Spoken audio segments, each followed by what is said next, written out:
পথ হারাবো বলে এবার পথে নেমেছি, সেভাবে বাংলাদেশ জাতীয়তাবাদী দল এবং বর্তমান সরকার পথে নামেনি। মাননীয় স্পিকার, আমরা পথে নেমেছি পথটা তৈরি করে ইনশাআল্লাহ। আজকে বর্তমানে যে বাজেটটা রাখা হয়েছে, টপ টু বটম দেশের সকল পর্যায়ের জনগণের ভাগ্য উন্নয়ন, তাদের জীবনের মান উন্নয়নের বিষয়টিকে মাথায় রেখেই মাননীয় স্পিকার এটিকে সামনে নিয়ে আসা হয়েছে। আমরা মনে করি এই বাজেটের যদি চ্যালেঞ্জের কোনো পার্ট থেকে থাকে সেটা হচ্ছে এটি বাস্তবায়ন করা, এবং we have already taken the challenge.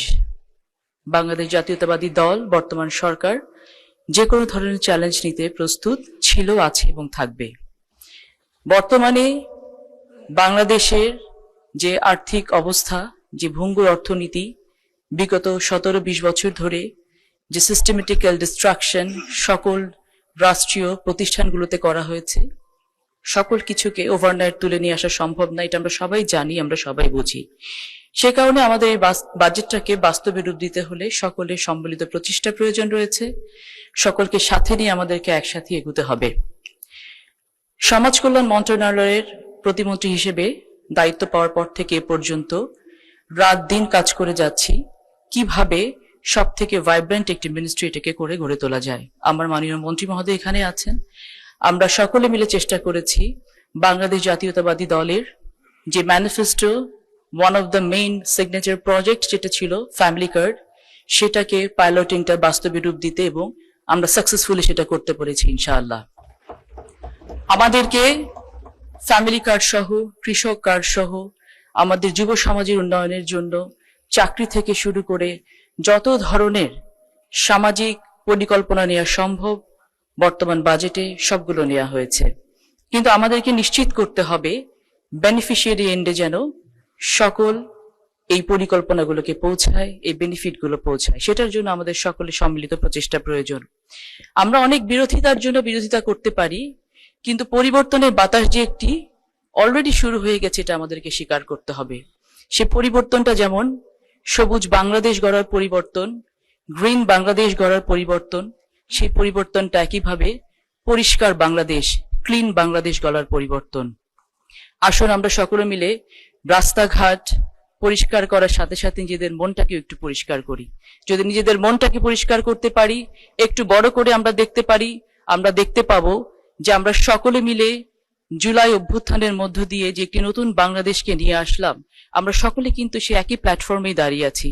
সকলে কিন্তু সে একই প্ল্যাটফর্ম থেকে সামনের দিকে এগোতে চাচ্ছি, এবং সকলে মিলে যদি এগোতে পারি তাহলে যে বাংলাদেশের স্বপ্ন আমরা দেখছি সে বাংলাদেশ কিন্তু খুব বেশি দূরে নয়।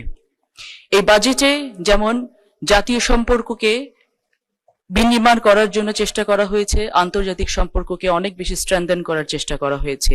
এই বাজেট আত্মসম্মানের কথা বলে, এই বাজেট আত্মনির্ভরশীলতার কথা বলে, এই বাজেট আত্মমর্যাদার কথা বলে। আসুন এগুলোকে আমরা অনেক বেশি সাবজেক্টিভ না করে আমরা সকলে মিলে অবজেক্টিভ হিসেবে দেখি এবং জনগণের জীবনমানের উন্নয়নের জন্য কাজ করি।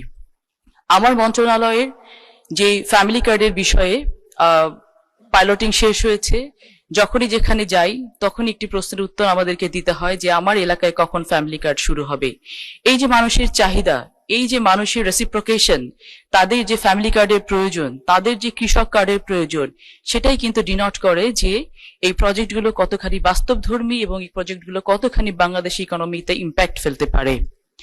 আমাদের রাষ্ট্রীয় মর্যাদা বৃদ্ধির জন্য আমাদের সকলকে মেরুদণ্ড সোজা করে দাঁড়াতে হবে। এই মেরুদণ্ড সোজা করে দাঁড়ানোর কাজটি কিন্তু একা সরকারের পক্ষে করা সম্ভব নয়। সরকার স্টেট পলিসি নিচ্ছি আমরা, এটা এক্সিকিউশন লেভেলে গিয়ে আমাদেরকে সকলকে একত্রিত হয়ে কাজ করতে হবে। এই জন্য বারংবার আমরা একটা কথাই বলতে চাই যে দেশ গড়ার কাজ কেবল আমার একলার না।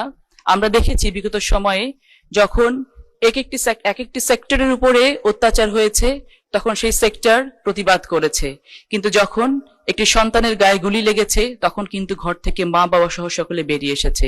আসুন উন্নয়নের অগ্রযাত্রায় আমরা সকলে মা বাবা সহ একসাথে বেরিয়ে এসে এই উন্নয়নের অগ্রযাত্রাতে আমরা শরিক হই এবং কাজের দিকে এগিয়ে যাই। সময় কম, এলাকার কথা কিছু না বললেই নয়। নাটোরের মানুষ, আমি নাটোরের মেয়ে।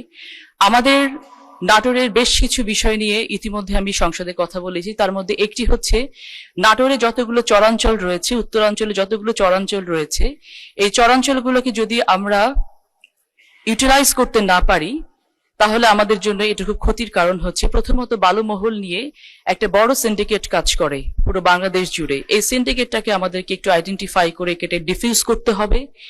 বালুমহলকে যদি লিজ দিতে হয় তাহলে অ্যাপ্রোপ্রিয়েটলি বালুমহল নিয়ে কাজ করতে হবে, আর যদি বালুমহলের লিজ বন্ধ করতে হয় তাহলে একবারে বন্ধ করতে হবে।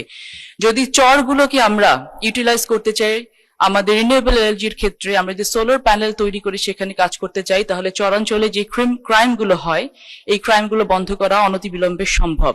আমাদের নাটোরের লালপুর এবং পাবনায় যে চরগুলো আছে, ঈশ্বরদীতে যে চরগুলো আছে, সেখানে গত 3 সপ্তাহে 3টা কিলিং হয়েছে, 3টে মার্ডার হয়েছে, যেটা অত্যন্ত দুঃখজনক। এবং এগুলোকে বন্ধ করার জন্য অনতিবিলম্বে এই চরগুলোকে আমাদেরকে হাত দেওয়া উচিত এবং কাজ করা উচিত।